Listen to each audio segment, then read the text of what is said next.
la nuit. Dans Apocalypse chapitre 22 verset 5e, il est écrit qu'il n'y aura plus de nuit. C'est-à-dire que si maintenant nous parlons de la nuit, on parle du jour, dans Jérusalem céleste, il n'y aura pas de nuit, il n'y aura pas de jour. La Bible dit il n'y aura plus de nuit et les hommes n'auront plus besoin de lampes ni de lumière. Pourquoi? Parce que le Seigneur Dieu éclairera. C'est pour dire que lorsqu'on parle de la nuit, on veut parler de l'obscurité.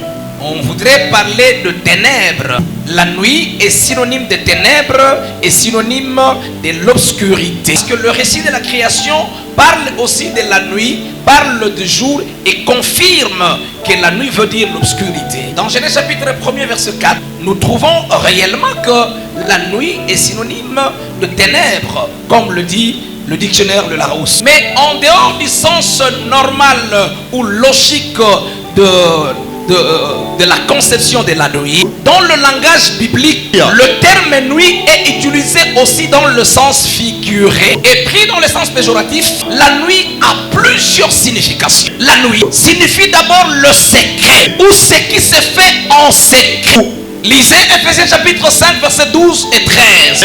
Vous comprendrez que lorsque dans la Bible on parle de la nuit, c'est un langage qui par moment voudrait dire le secret. Parce que les choses qui se font la nuit sont des choses qui se font en secret. Vous trouvez bien aimé de Dieu? Je peux être avec mon frère tel qu'on se parle là. Je donne l'impression d'être en accord avec lui. Mais dans mon secret le plus profond, parfois je suis en train de me nourrir de la haine, de l'amertume contre lui. Mais de l'extérieur, je lui montre que je suis en accord avec lui. La nuit parle de l'état de l'ignorant. Nous ignorons beaucoup de choses. Et cela est à la base de notre souffrance. Mais nous souffrons à cause de l'ignorance. Bien aimé de Dieu, même le paganisme est aussi le symbole ou le type de la nuit. Parce que le païen vit dans la nuit. Il prend le mal pour le bien et le bien pour le mal.